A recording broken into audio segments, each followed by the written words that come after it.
Welcome everybody to today's sessions that is about introducing what are capabilities.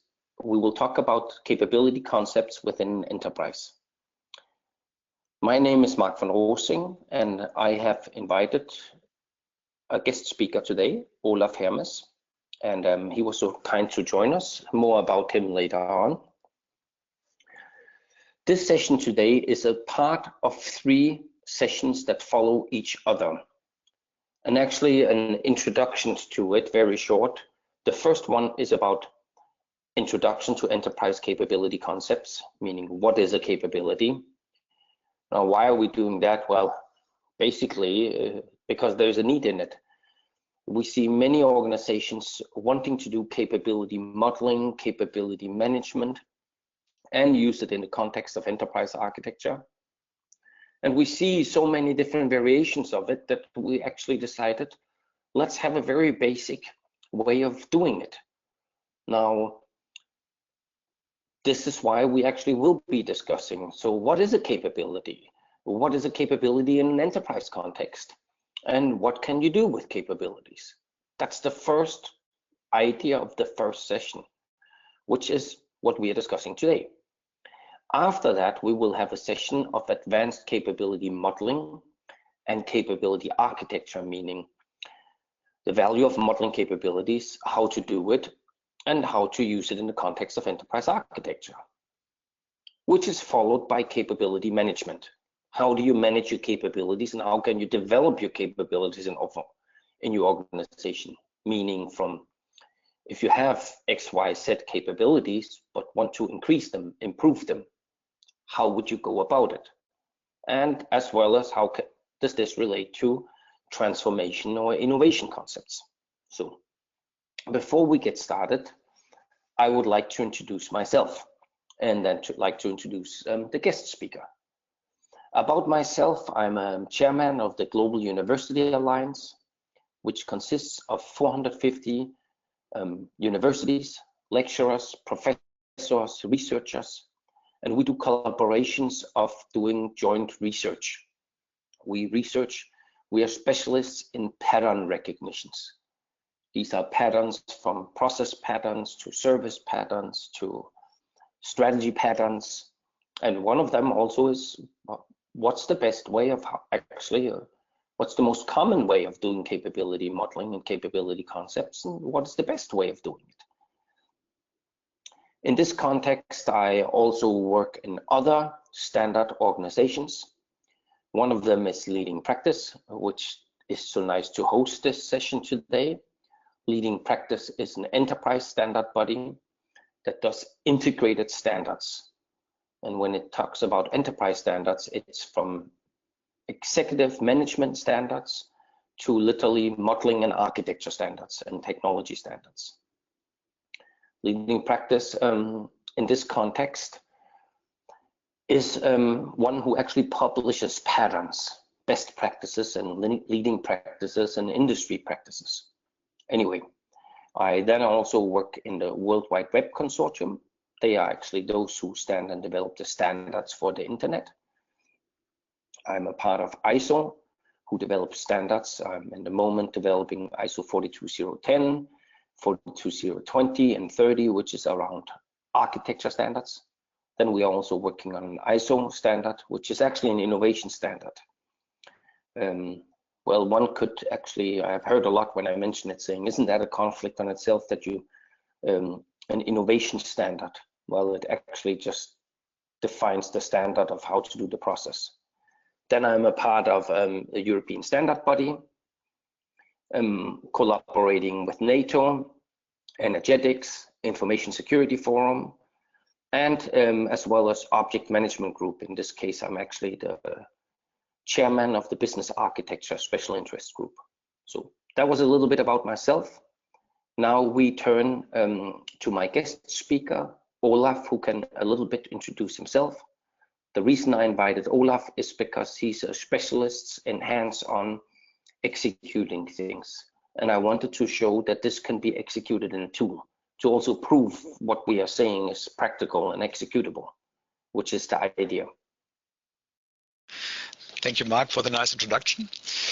Yeah, my name is Olaf Hermes, and Mark already told you that I'm from Germany. I'm working for Grafx now for almost 10 years, and I've started for 25 years my career as a consultant, and the last 18 years I've focused on business process modeling and management, and the last 10 years I focused a little bit more on the enterprise modeling side.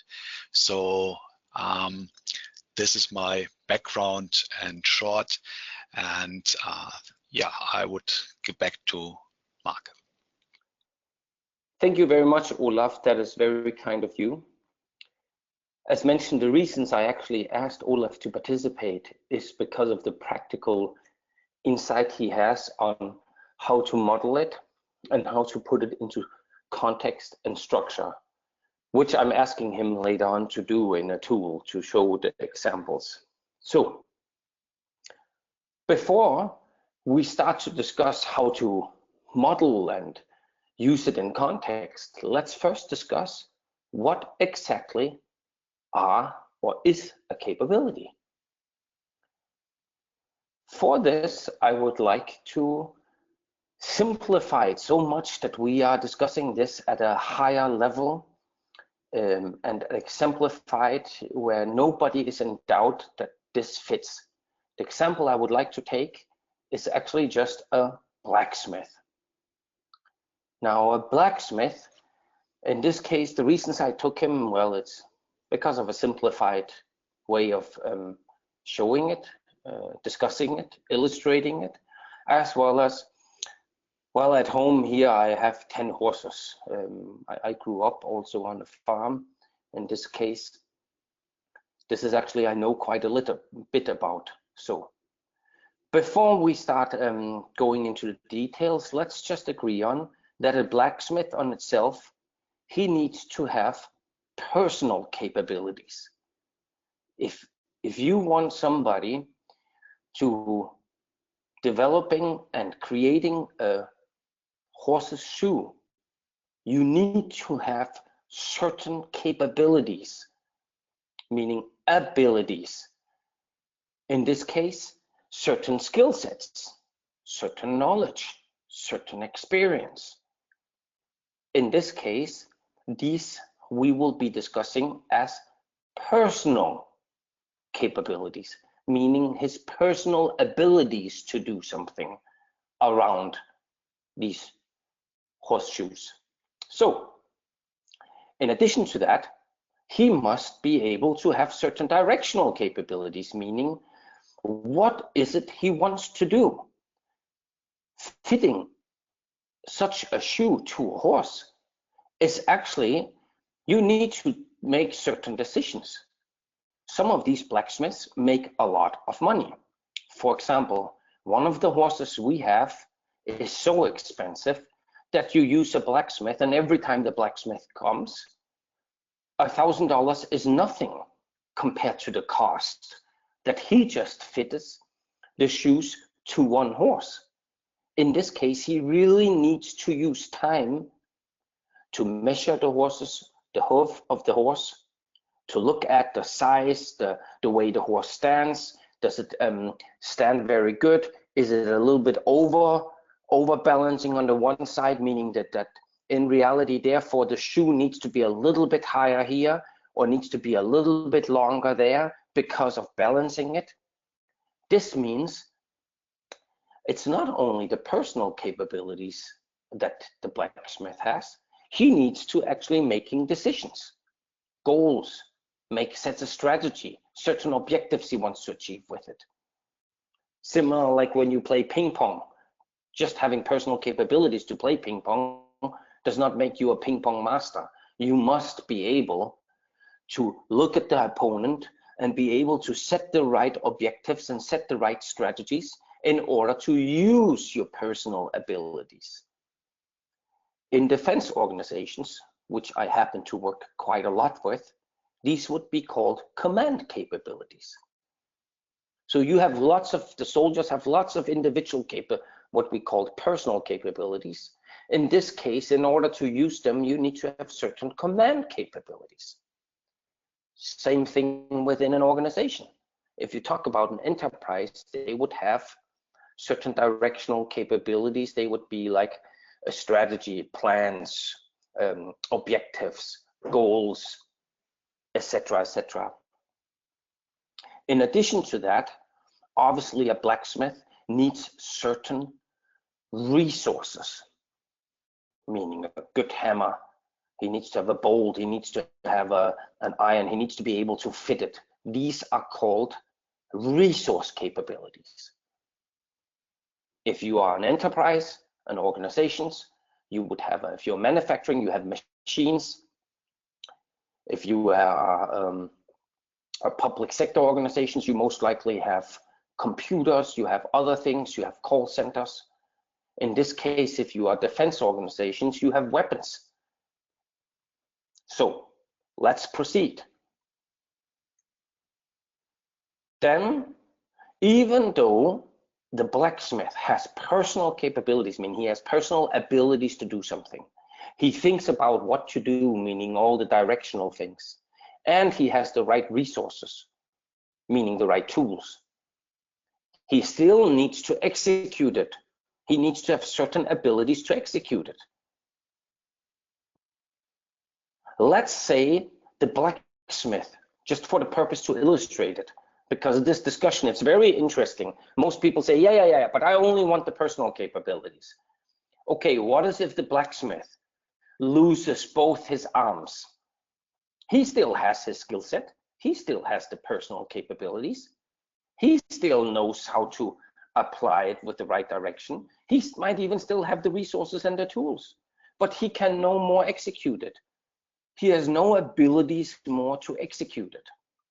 Many organizations, they have the right capabilities, meaning the organizational capabilities. They have the right directional capabilities, meaning they have the right strategy, and they have the right tools, but they really have poor execution capabilities, meaning process capabilities. Which is why BPM and process modeling has become so popular, and process reengineering, and Lean, and Six Sigma, and zero defects, etc., and Kanban, and total quality management, as well as continuous improvement. These are things that center specifically around how you use with your resource capabilities to your execution capabilities. When you combine all of what we just discussed in this very simplistic example, he would create a service. In this case, he obviously services the horse. Yeah, I know, illustrated by the happy horse. And believe me, seeing horses who have got shoes on, they are really quite unhappy about this process. Nonetheless, they do get the service. So meaning all of it combines, delivers a service. Also, various management dictionaries, they start to discuss the importance of service capabilities in the concepts of value and value offerings and the entire value proposition that the organization delivers. This is why this is so important. Again, it can be discussed, and I don't want to go into that. Is the horse really receiving the service or not? That's not really relevant at the moment. That's like a discussion. Does the criminal, which the police just caught, did he get the service? Yeah, well, he kind of received it, but who's actually the real benefiter, the beneficial party of that service? Well, that's the citizens. That's the public. It's not the criminal who enjoys that he got caught by the police. That is a service that is put upon him. The police catches him, that's a police service. But who receives the service? Somebody else. Similar like on the horse.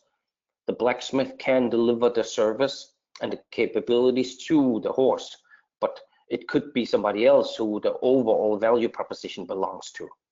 Very interesting and very important discussion. But for this, we now understand the most basics, that therefore a capability is an abstraction that represents the ability to perform a particular skill set, meaning to perform something.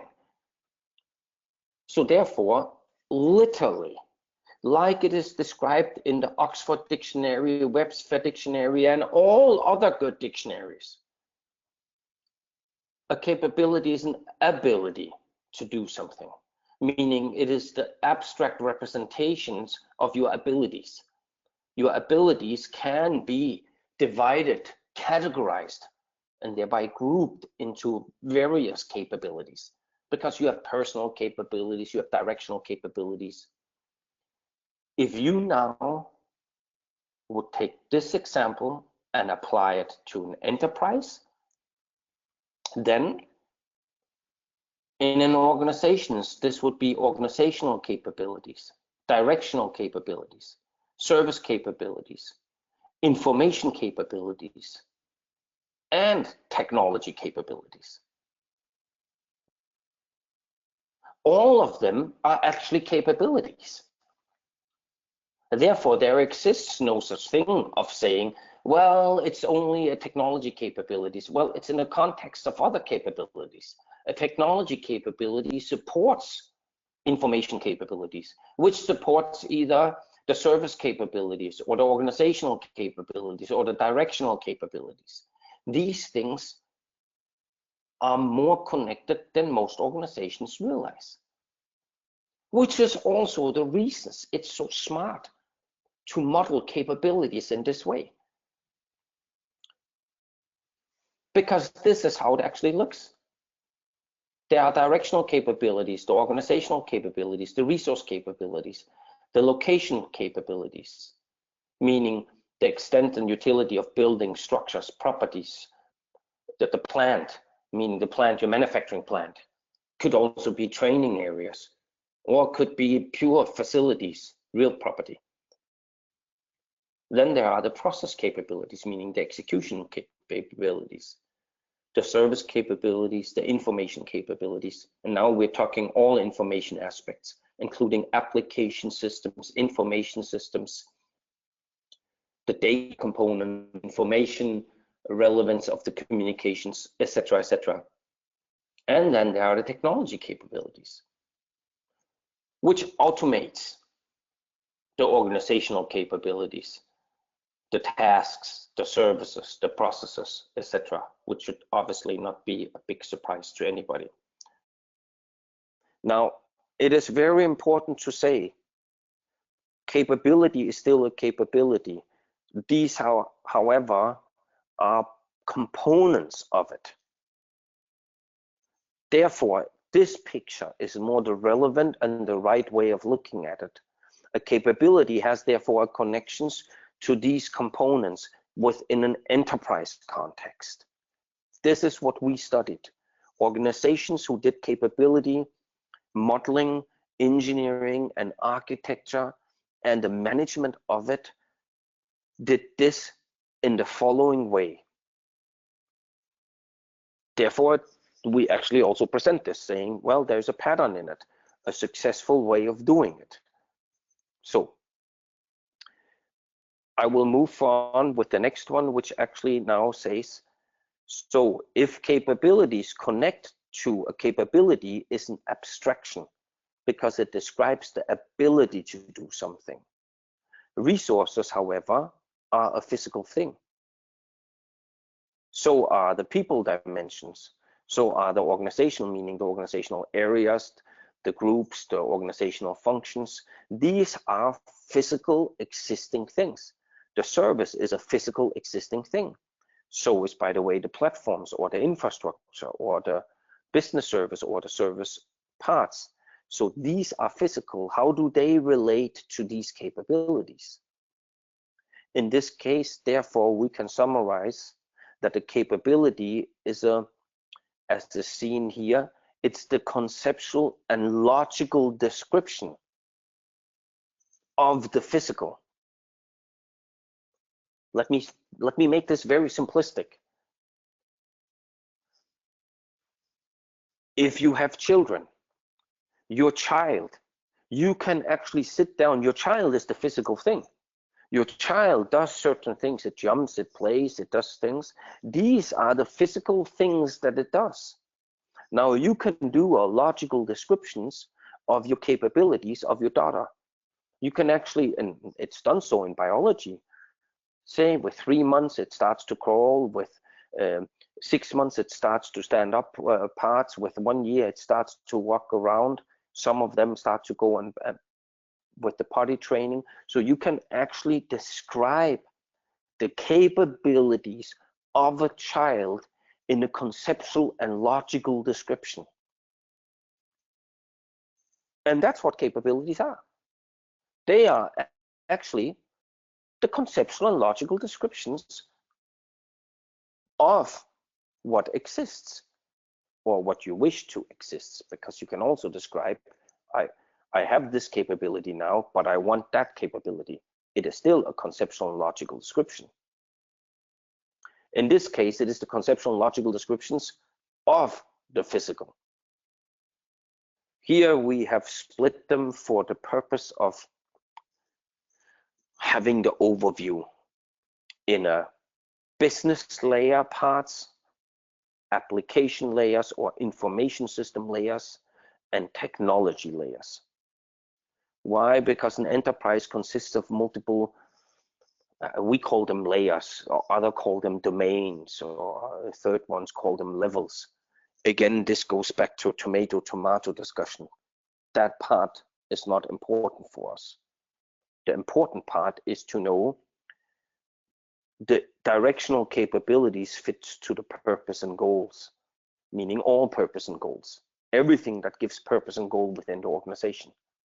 Organizational capabilities fits to anything that actually has something to do with the competencies of the organization. Your service capabilities are the conceptual and logical descriptions of the physical service. Same thing for process, same thing for your information capabilities in terms of applications and data, as well as for technology capabilities that actually describe what are your various platforms. And when I say platforms, it is the descriptions of all platform devices that can be from a machine, from this to a smartphone, to a radio device, to a satellite you have, to heart monitoring. It could be all kinds of platforms and infrastructure. In this case, you can actually add requirements to it, and you can transform the physical, and you do innovation with the concepts of a capability. So now that we discussed what is a capability, what is in reality, because it is a conceptual and logical descriptions of the abilities that exists in the physical. Now, why do you do capability modeling? Why do you use capabilities? Well, it's the same thing of why biology describes what a child can do with 3 months. It is to both document it as well as develop it. Organizations today, we all know they are faced by change. They are also faced by competition. They need to develop themselves. They need to go from A to B. This can be described, meaning I today have these capabilities. I'm in that area, I am core competitive and I'm core differentiating. But in that area, I am not unique, but we should become more unique. So this is about literally enabling the organizations both to document what you are, what you do, how you do it, and then be able to define a path of how to get from A to B. So that was a quite detailed background, but this was also the wish.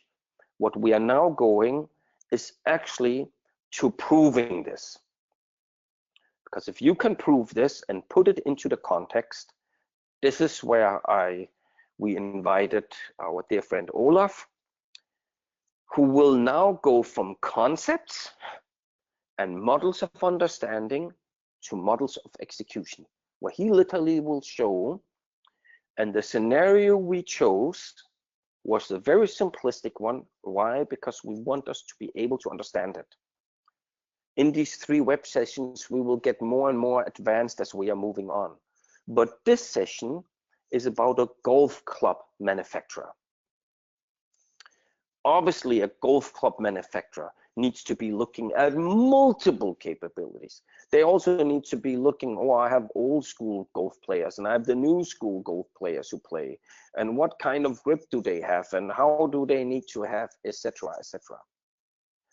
I have specifically asked Olaf to do the following in this, because the most challenging is not now to go, oh, what is it again, but actually to go through, how do you document capabilities? How do you create a repository? How do you structure them? Then to go in, we all know the capabilities have relations. We already showed that on the blacksmith. We need to apply a rule to that capability saying, yes, but if this, then that. So how do you put relationships up?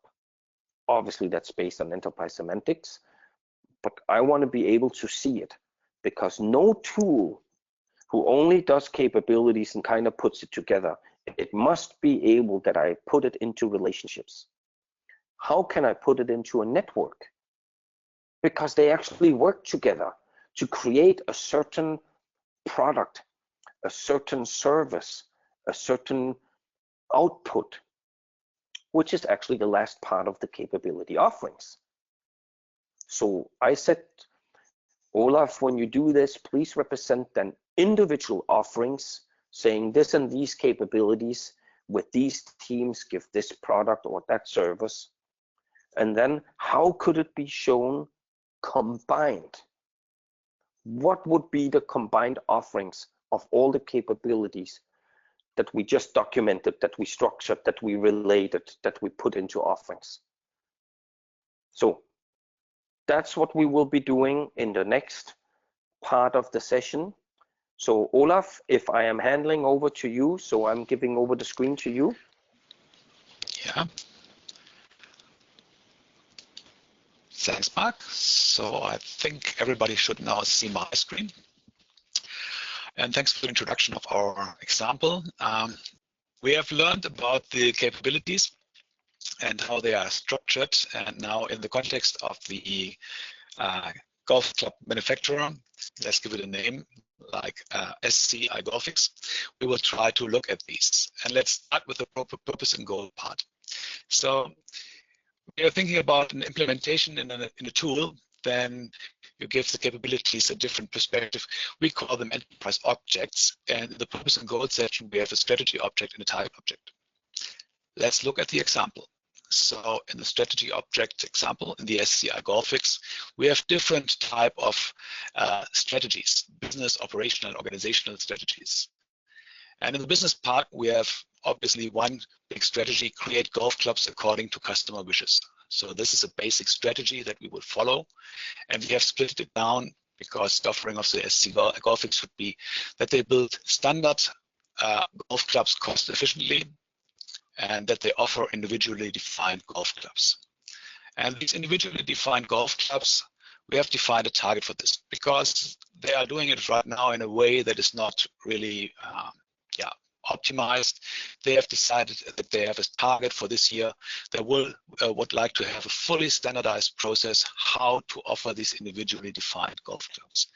And they bring it into a process that is named handle order. We will take a look at this a little bit later. So after we have now clarified what the strategies and the targets in this context are, let's go to the next layer and going to the business competencies. So we are modeling competencies in competency groups in specific business competencies. And in this context, we already start looking at organizational type of organizational type of capabilities, in this case, individual competencies. Okay, let's take a look at the example. In our SCI Grafx, we have business and operational competencies defined, and in the business, we need two specific competencies. We need to build individual golf clubs, and we need to build standard golf clubs. Let's take a look at the individual golf club competency. So in this case, we know that we need to be able to build individual golf clubs following our strategy here, offer an individually defined golf clubs to the customer. And we already see that this is following the strategy. So this is networked information. And we have a process, produce good, that is really delivering this competency or creating this competency. And already we have some sort of relation to individual competencies, so personal competencies. So for doing this, we need to have these three abilities. A person that can really support this has to be able to can check golf clubs. He has to can create individual golf clubs, and he must be able to repair golf clubs. Let's see why. When we are looking at the process and looking at the diagram of the process, you see in the production of an individually defined golf club, firstly, they are combining the parts. Then they are checking what they have combined, so the golf club. If it's okay, it is directly ending the production process. If it's not okay, they will try to repair it. And they will do it only 3 times. And after the first try, they will set aside the good and start from new. So this is a production process. And when we are going back to our description, we have also the information about the check good set here. And for checking good and looking at the in the relationships, you see you need to have this personal ability, so the capability, competency. So checking good is a step in a process, but you need a personal competency to fulfill this. So going back to our model, we already started with the process layer. Let's go take a look at the process layer. So how do we describe this? We describe this with process objects. We already saw one of these objects, but when you are looking at the process landscape here, then you see that it's a whole network and a whole structure of processes. And in the value add process section, we have our handle order process that I already mentioned, because this is the one that you remember should be optimized. So when we are looking at the relationships, there is a fully standardized target, fully standardized process until the end of the year. Okay, so this is the process layer. But this process has also some information according to the responsibilities over here. We have a role, logistic director, and the person Chuck, and he is responsible at least for a part of this process. And we have an accountable, so a process owner, the sales director, Jerry, who's accountable for this. So we already start combining here the organizational capabilities with the process capabilities. But it goes a little bit more. When you're looking at this part, you see there is a supported by relation, which is telling us that there is a financial management system supporting this process and a material management system. Let's go back to our capabilities. So when you are looking at the application layer, which is the next one, and how we describe this, we have several enterprise objects for this.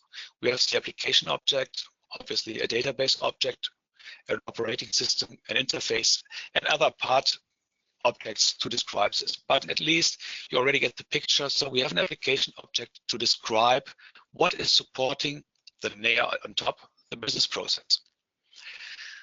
So let's go back to the next step, to the data part.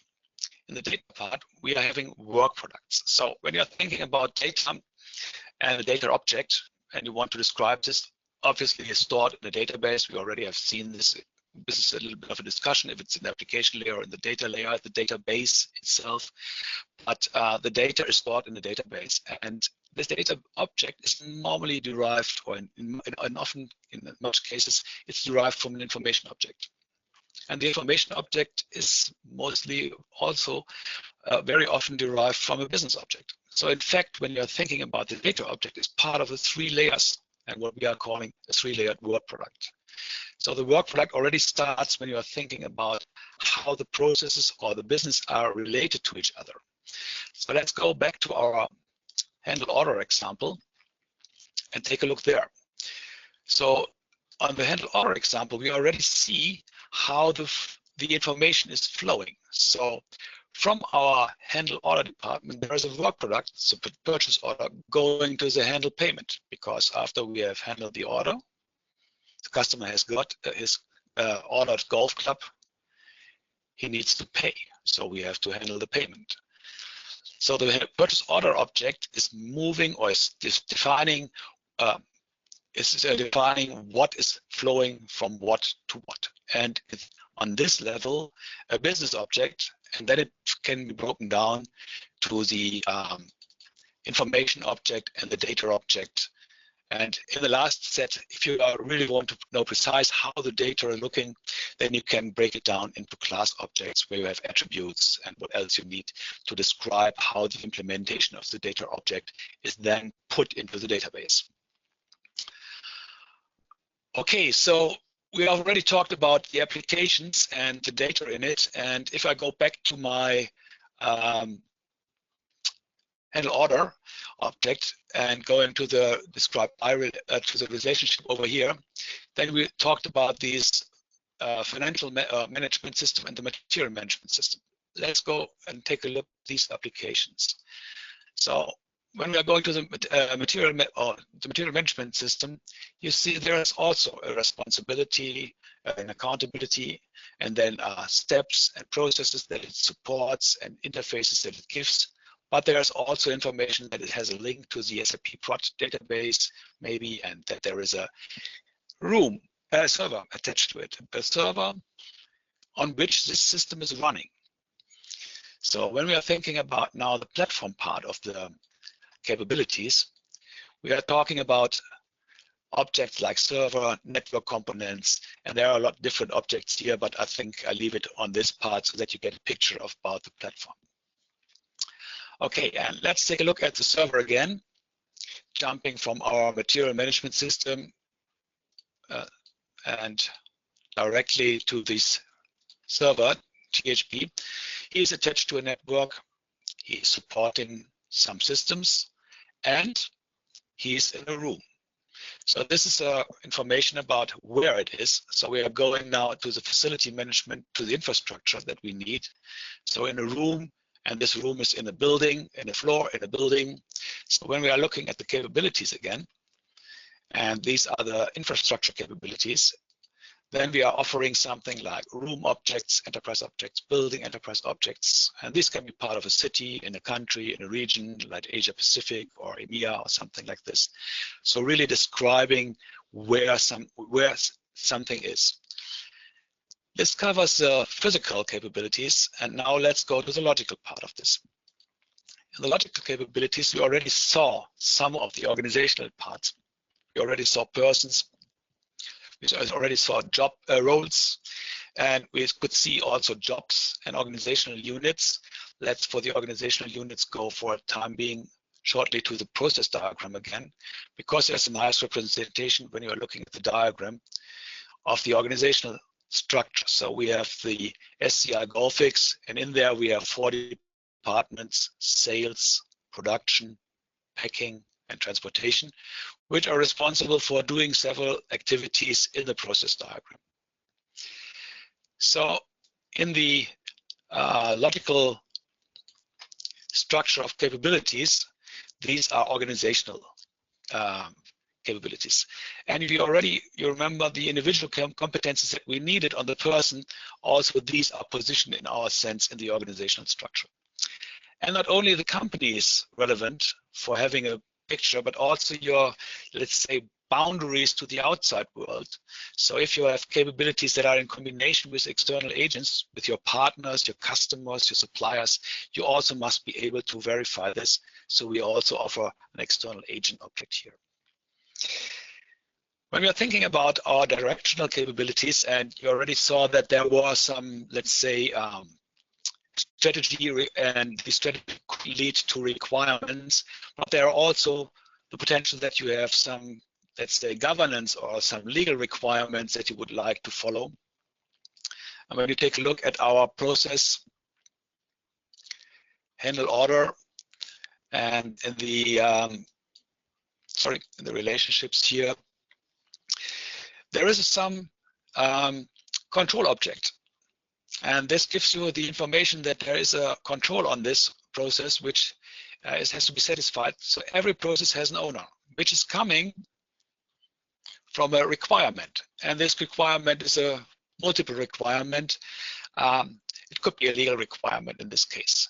So when we're thinking about this, and this control object is defining that we have, let's say, a process owner on this process, then it could come from, let's say, the COBIT requirements where we have to follow that we have a process owner on this.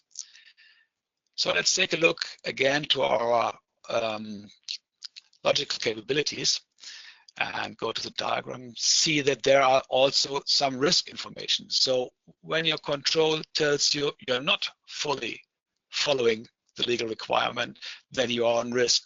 So this could also be modeled and shown into the logical structure from our SCI Grafx.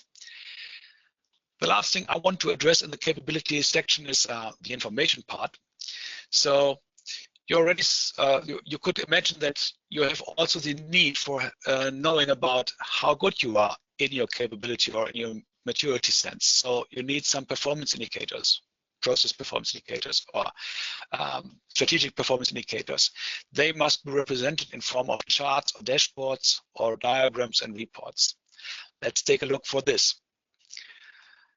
If you are looking at this dashboard, this is showing the maturity of the process landscape, so the process maturity that we have here. This is a combined overview about all the processes. These are specific ones for handle order or for other processes that we could have in our SCI Grafx. There is a, let's say, a different perspective on this. You have the interpretation, what it means.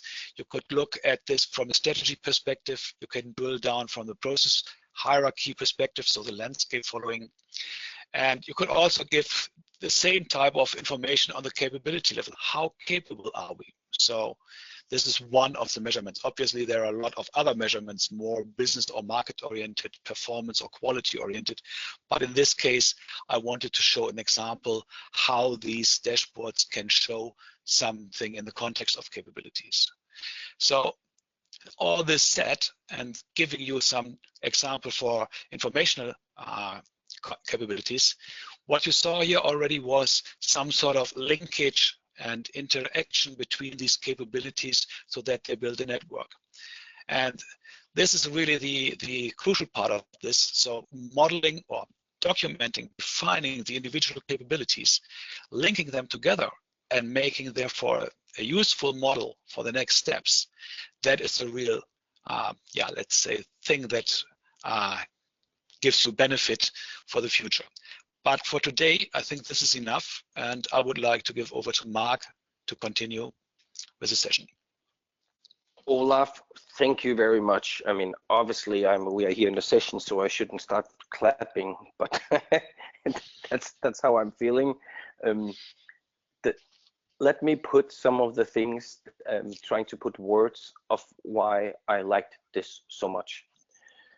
First of all, we have had difficulties that many organizations say, yeah, but our architecture team or our modelers, enterprise modelers, they are doing it each from their perspectives. So we have one doing capabilities in that world, then in this world, then in the third world, then the IT are doing their capability modeling, the architects are doing their capability modeling, the business modeling people are doing their capabilities because they also are defining what kind of value offerings do we need to have, etc. In reality, creating more silos and creating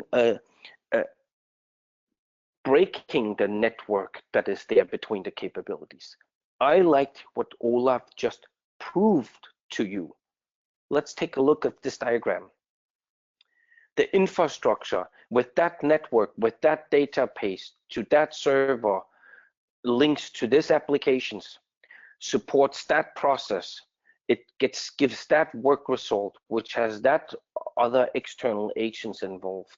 We have these control mechanisms, both to the applications. Why? Because that's the automated parts of the process. We have this risk components to it. We also have this job to that employee, to that role, which also involves in the role, but he also is involved in that part. The employee is also reflected in the chart. That chart also has a performance indicator. That performance indicator is related to a target in the organizations, which relates to strategies. This is truly how enterprises work. This is also why the capabilities of the individual components, because an infrastructure has a capability, so does a server, so does a database, so does a network, so does an application.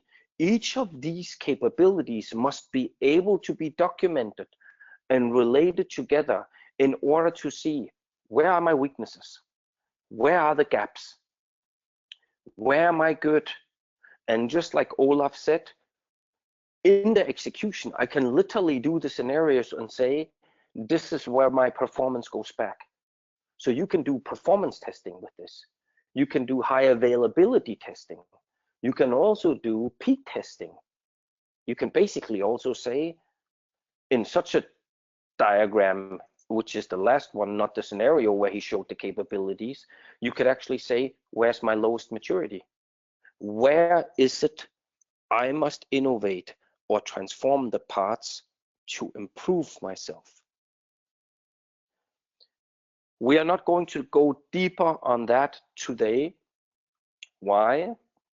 Because the next session is about the advanced way of modeling. About there, it has the specific goal to discuss what is a capability, how is it used within an enterprise context, and what in the world can be done with such a thing to put it into structure. So right now, we therefore are going back to my parts of the presentations. So I'm going to go from Olaf. I'm going to say thank you, Olaf, very much. One of the things I would like to cover is a little bit, and that is more based on, I know many of you will be saying which products were used. This is not a product positioning. We are not selling iGrafx. I cannot say we, because actually Olaf is not selling either, but his organization. But I'm saying here, we who have organized the presentations. The reasons we picked them is because it was the one we saw that can create all these relationships. It's just for you who are interested in it. Olaf, could you use some words to describe very short before we move on which products you used?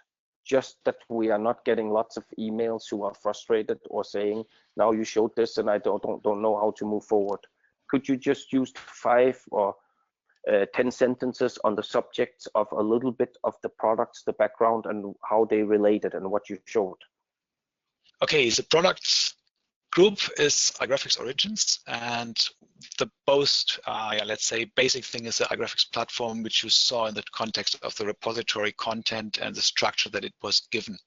So we can access this via the web, and we can model there with the flow charter, which is the one that is a product that is creating every diagram that you saw. So there is an alternative for BPMN diagrams with web modeling, but that's not used today. And based on this platform, we have an architecture extension, and this architecture extension is giving you the objects that you need. So you can use them as a business model or as a business architect, and creating the objects and the links, the enterprise object and their relationship, so the whole network.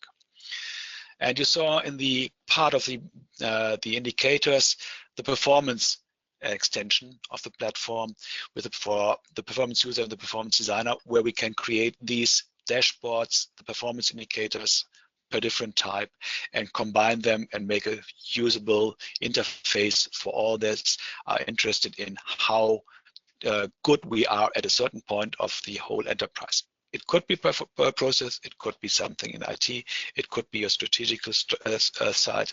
So this can be used for modeling these type of information, dashboards, performance indicators. So these are the parts that we have used in the part of the demonstration that I've shown you. Thank you very much. I really appreciate that. That will help that people will not bombard me with emails, which I do not want. I also took the freedom actually to put here, if you have any questions, please send them to there. Please do not send them to me. I personally, and we have nothing to do with the iGrafx products. This was just an invite of just as much as in other sessions we have had before, where we have had SAP sessions or other perspectives of showing how things can be doing, or with VDMB, with the VDM OMG capability. So please direct the questions to there. We will now go to the next part, and that is, we discussed today, what is a capability? Basically, they are an ability to do something. A capability is the conceptual and logical descriptions of what exists physical, or you want to exist physical, both from an as and to be state, which Olaf nicely also presented. We discussed also how are they used in the enterprise context. So we actually gave you, these are the most common 6 categorizations of how you actually categorize capabilities. How do you do that in the context we went through? What can you do with the capabilities? In this way, we went actually quite detailed and touched a little bit of what we want to do next time for the session, because Olaf went already in a little bit with the views, which was very nice. And by the way, if you are out there on the market and you are looking at capabilities, I would expect you that you can go from your repository where you documented your capabilities. It must have a capability library. The requirement is the following, which we actually presented here in the start. You would have to expect that within there, it must have, can I document my capabilities? Good. Can I document all of them? Do you make a differentiation of capabilities, or is everything just the same? That's the first big thing that we have seen. Secondly, do you really have a capability repository, meaning a capability library? If not, do not work forward with that vendor. It will not benefit you. In the end of the day, you are not getting. It must be real life objects that can be documented parts to the things, and you can structure to it. If not, you cannot use it for advanced modeling and architecture. Furthermore, your capabilities then must be able to relate them the same way that actually Olaf, he showed that he went through with the objects and then said, here you can relate them together where it was structured. Therefore, it is a requirement that you, through the different layers that was shown here, can be showing these are the relationships, this is the network. Then it must have exactly how it was documented. These capabilities together support that product or that service or with that team. It's nice then to have in advanced then that you can do scenarios, that you can do reports, that you actually can show what was the maturity, where was the lowest. But that's nice to have. I mean, there it's nice that Olaf went the next step and even showed a little bit more advanced, which we will do next time. But for me, this today has to set the ground of saying, what is the requirement that you at least need? Furthermore, it must be able to show you your combined offerings. You must be able to draw, and I don't care if it is in a flow charter, if what you do, it must be using the repository basic things that you can use, the artifacts, the objects, the semantics, as well as the notations, meaning the shapes that you have for each individual, which Olaf also showed. You must be able to show, just as it was when you go through the layers, have the relationships that we are just showing right now here on the screen, that you individually can say, and this is what it does, this is the billing, this is the goods, this is the production order, that you can say, and this is the combined collaborations and offering for this. This is what finishes the first part of the session today. So we would like to go, next time you will be discussing advanced capabilities, where we will touch how to do it, what's the value of it. and how to do the capability modeling, as well as how to put this in context of enterprise architecture. So we will both go more into the views that Olaf already gave us a little bit appetizer. It's just so much that he was like, oh, I want more.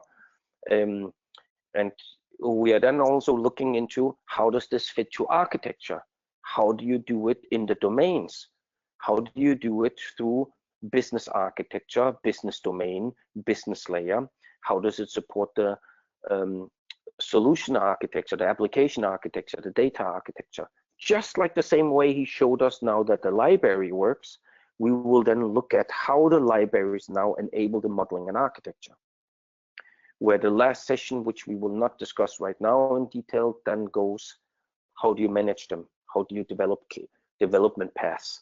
How do you do roadmaps? How do you actually connect this with innovation and transformation of your organizations, meaning actually improving things?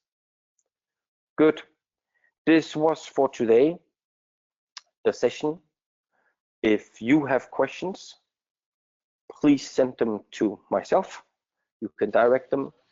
And if you have questions about the products, please do not send them to me, as I mentioned before.